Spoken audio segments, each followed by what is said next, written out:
Hey guys, welcome back to Legendary Tabletop. I'm Greg, your host, and thank you for joining us. Now, a lot of people really loved our Mordheim and Lustria series and had a lot of great positive response to that. So thank you to everybody who's liked and subscribed and been watching that. As much as we love our Lustria board, we can't betray our old Mordheim City board because you guys always enjoy these classic Mordheim City builds. Today in Legendary Tabletop, we're going to build a new building, a lore-friendly building for our Mordheim City of the Damned board. Alright, if you haven't already, please hit the like and the subscribe. If you like videos about crafting, role-playing games, tabletop war games, that sort of thing. And in the game of Mordheim, in the lore, there is an asteroid of warpstone, weirdstone that destroys the city of Mordheim. But the Sisters of Sigmar live in a church/cathedral that was spared by Sigmar. And so today we are going to construct that pristine cathedral to Sigmar himself, and could also be in the Warhammer lore a temple of Mor, which is the god of the dead. And we're combining different types of foam today, different techniques to build a modular piece that we can have different levels and a nice HQ for our Sisters of Sigmar. And here I'm constructing a piece that has a little lip underneath it so it can slide in. This will be the second floor, and I'm using the foam board combined with XPS foam for a base. Now the foam board is a little bit thin, but it takes impressions slightly better, so I'm doubling that up, and I'm going to be adding all sorts of little details to add to the strength and create some interesting brick patterns that are going to be a little bit different than the other shapes and colors in our Mordheim board. Now I have a sort of curved top here, and I've put some curved doorways and pillars and accents, slowly adding those. Going to put a window around it. I just grabbed circular shaped items in my crafting space and traced those because circles obviously are very difficult to draw as a human person. And then I make one very good one. The best looking one will be my template, and I'll copy that a bunch of times in order to repeat the design all across our Mordheim Cathedral. And just being very careful using a ballpoint pen.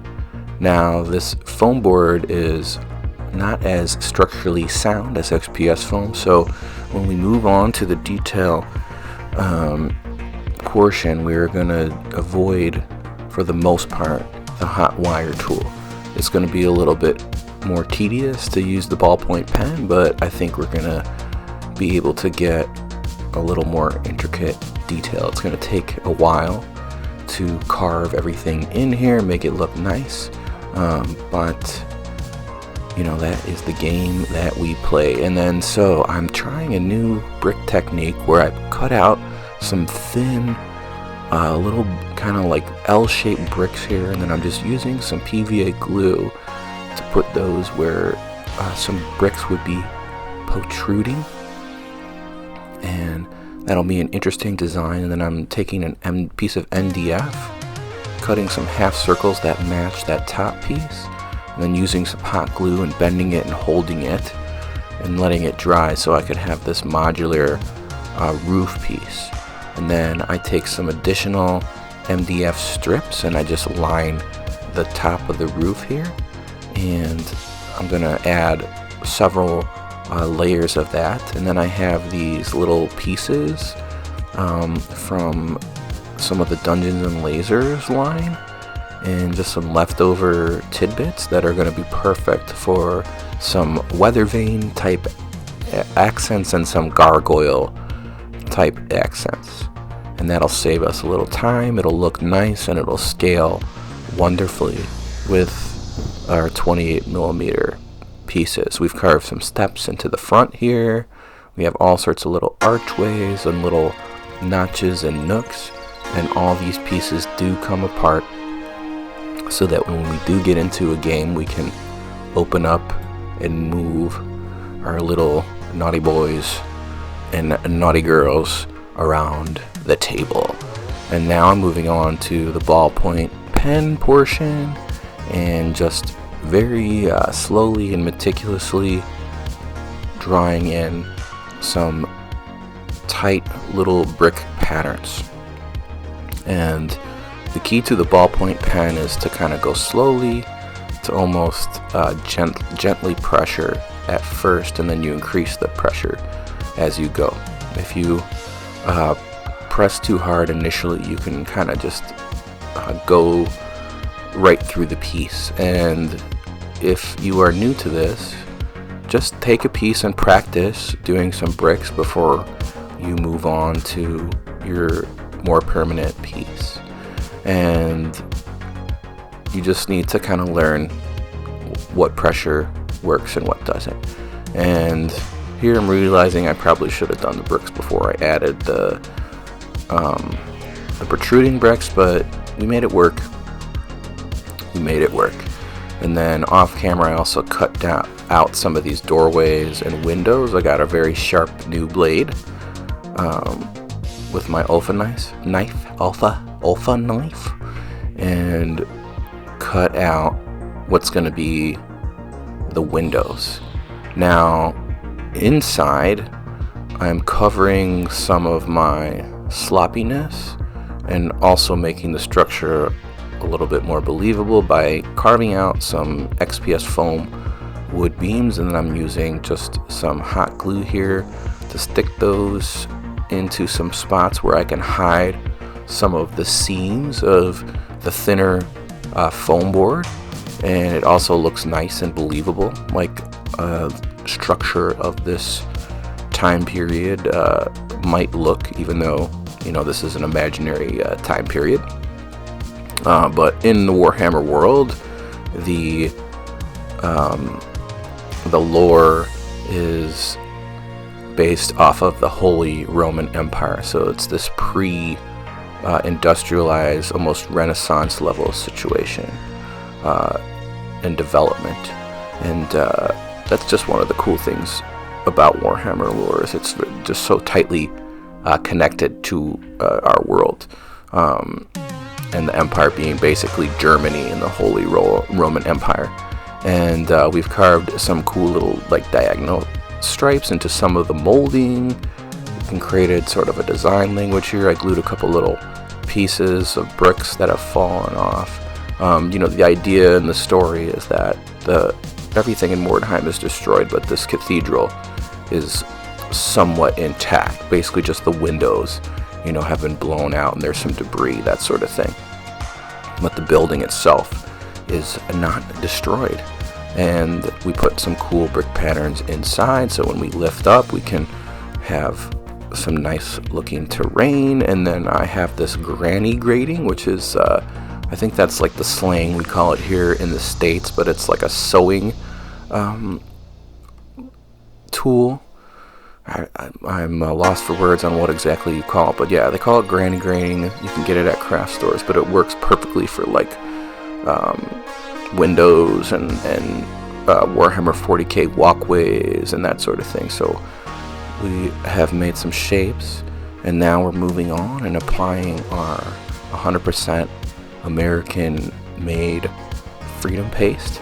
And this is kind of a little bit different than some of the stuff you've seen online. Now, what I've found is that I will go to a hardware store, and in the back usually they have a little return bin, and you can find cheap house paint. Now, house paint obviously has some more sturdier stuff in it, and it just works better to seal these pieces. So I go and creep at the hardware stores, and look at that bin and try to get some inexpensive. And thank you for Freedom Paste for sponsoring our video. We're going to have a word really quickly from our sponsor.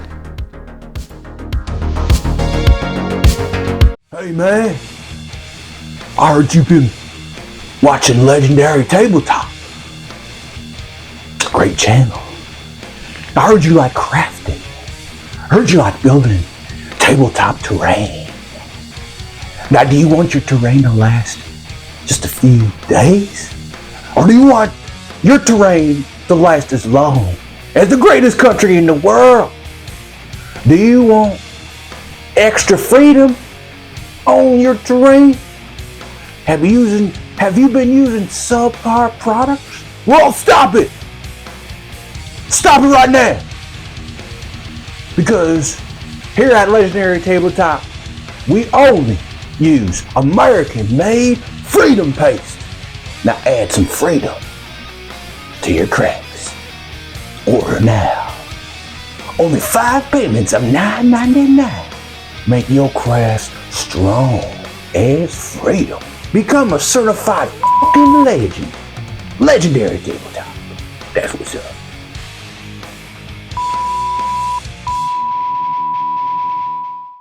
Thank you to everyone at Freedom Paste for their proud sponsorship. We have sealed our piece, and that's the only sponsor we have right now, so please hit the like, hit the subscribe.